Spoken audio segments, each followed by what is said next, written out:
Hey guys, it's Casey, and today I'm going to be using tarot cards to recommend you guys some books.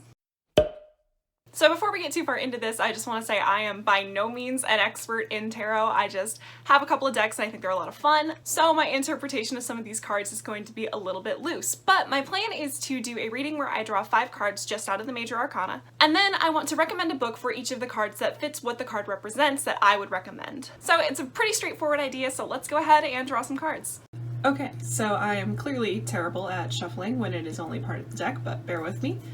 So I'm going to be using, like I said, just the major arcana. I'm not going to be worrying about any reverse cards or anything like that, so just the upright major arcana for this one. And I'm going to go ahead and pull 5 different cards.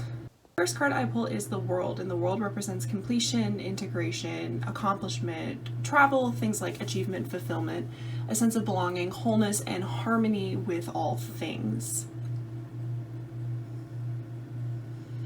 Second card I pull is the Chariot, and the Chariot represents control, ambition, determination, seeing a goal and going towards it, potentially at all costs. So it has a lot to do with like willpower and success and action. Next is the High Priestess. So this card represents intuition, sacred knowledge. It's often associated with like divine femininity and the subconscious mind. So it has a lot to do with kind of spiritual things. Just adjusting the cards here.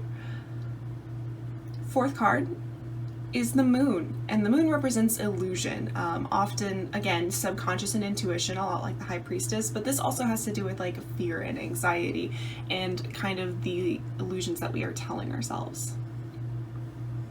And the last card is the Lovers. So this card obviously has to do with love, but also harmony, just generally, as well as relationships, aligning with certain values and the choices that we make throughout our lives. So these are the 5 cards that I've pulled, and we're going to go ahead and do recommendations for them. So the first card I drew was the World.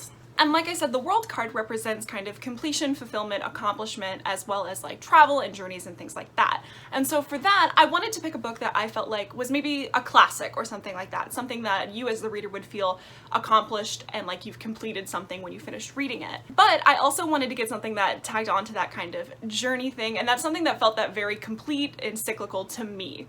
And for that, I went with Hitchhiker's Guide to the Galaxy.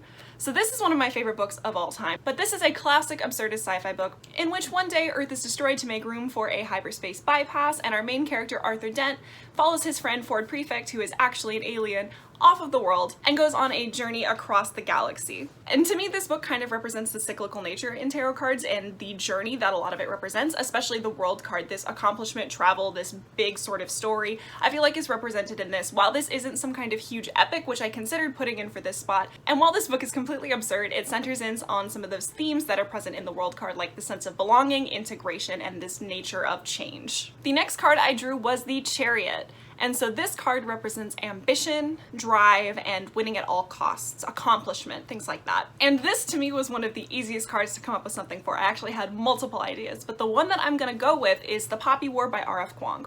So I think the Chariot card really represents Rin, the main character in this. So this book is about a girl named Rin who lives in a poor farming community in the South, but wants to get out of her situation. So in order to do that, she wants to go to a prestigious military academy. So she studies hard and pushes herself well beyond her limits in order to get in, and while she's at this academy she has to fight tooth and nail to be respected and to earn her place. And eventually this follows them as they're training through that, and eventually as they go off to war. And I think Rin really represents the ideas about the Chariot card, this kind of accomplishment, this intense drive, sometimes to the expense of herself or others. This high ambition, this high need to succeed, I think is really present in Rin. I think it's present in a lot of fantasy characters, but this was the first one that came to mind. And I really like that type of character, and while Rin makes some highly questionable decisions, and I'm not sure I like her by the end of the series, I really think she represents even some of the darker sides and the drawbacks of the Chariot card. So this is a grimdark fantasy series based on Chinese history, and it does get pretty graphic, so I do want to warn you ahead of time. But if you're looking for a character that has that drive, that has that ambition, Rin is absolutely it. The next card I drew was the High Priestess card, and this card represents intuition, divine femininity, the subconscious mind, things like that. And for this one it was weird because unlike the Chariot where I thought of a bunch of different options to match the card, this one I only really thought of one, but to me it matches absolutely perfectly. And for that, I'm picking the 100,000 Kingdoms by N.K. Jemisin. I just think this book fits this card so well. So this book follows our main character who is living in kind of the outskirts of this kingdom, and one day she is summoned to the city of Sky because she finds out that she is actually potentially an heiress to the throne. Throughout this, while the other heirs are competing to get the throne, she is often competing merely to stay alive. And while that may not match the card on a surface level, I think a lot of the deeper themes are perfectly in line with that. So while she's here, she encounters a ton of gods. So the gods have kind of been enslaved and are walking around in service to the family rather than being the gods that they once were. And she kind of aligns herself with these gods to figure out more about herself and her family and to ultimately survive and put herself in a position of power. And I think that this book focuses so heavily on her intuition and her relationship with the spirituality of these gods, and ultimately themes like the subconscious mind that are present in this card come through very heavily in this book. And I don't want to get into it too much because a lot of why I think this book matches up is potentially spoilery, but if you like the themes or the themes of that card resonate with you, I definitely think the series is a good one to try. And the description that I gave makes it sound a little bit more vicious than it actually is. I do think that this gets heavily into themes of love and spirituality, finding yourself in your place among the greater universe, and I think that this fits this card so well, and I love this story. Everything N.K. Jemisin writes is amazing, and I would highly recommend this. The next card I drew was the Moon, and this is very similar to the High Priestess card in that it deals with intuition and the subconscious, but this one also has to do with illusion and anxiety and seeing the world for what it truly is. So for that, I picked The Raven Boys by Maggie Stiefvater. So this is a YA paranormal fantasy type series that is so near and dear to my heart. I absolutely adore it. It's one of my favorites. So this follows our main character Blue, who lives with her mother and a group of psychics. And she's been told her entire life that if she kisses her true love, he will die. And eventually she ends up meeting up with this group of boys from a local prep school academy. The kind of leader of this band is looking for the tomb of a dead Welsh king that he believes to be here in Henrietta, Virginia. And that's kind of loosely the plot of this, but this book focuses a lot on, well, for one thing, tarot, and also that otherworldly paranormal kind of atmosphere. There are ley lines and like the subtle hints of magic throughout it, absolutely woven into the setting and the pages. But also this group of teenagers gets themselves into these situations and there's a lot of doubt and figuring out who you are and figuring out what is and is not real and seeing through these magics and these illusions. This series itself has a very witchy tarot kind of vibe, so I think it fits in that sense, but also I feel like the illusions and the magic and just the theme of the Moon card is very representative within this series.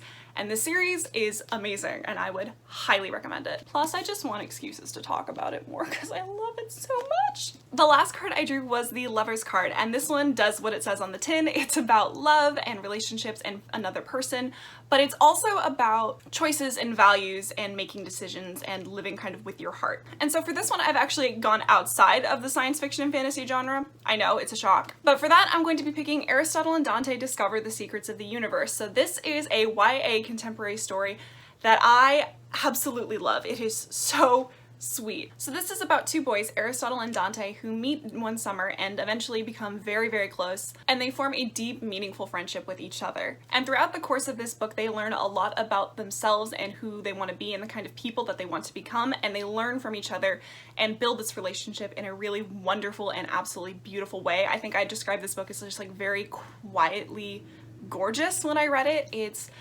absolutely brilliant in my opinion, and it is so sweet and I highly recommend it. And I think that this one not only gets at kind of the lovers aspect of the card, but also it gets to the deeper themes of your values and your choices and choosing who you want to be and looking at your relationships to kind of guide where you want to go and who you want to become. And I think that this one represents that card so well, and I would highly recommend it, and I don't talk about it enough. So these are all of the books I would recommend based on that tarot reading. These are actually some of my favorites just generally, and also some that I don't talk about nearly as often because I read them a long time ago. So I'm glad I got a chance to talk about a lot of these. I had a really fun time with this video, and obviously there are a ton more cards that I didn't pull, so this is absolutely something I could do again in the future. But I hope you got some good recommendations out of this. If you guys have other books that you think would fit for these cards, or if you have specific cards that you would like recommendations for, let me know in the comments down below because I think this is just a lot of fun. But I think that's all I've got for you guys today. If you want to keep up with what I'm reading, I have a link to my Goodreads down in the description below. But other than that, I'll see you guys next time.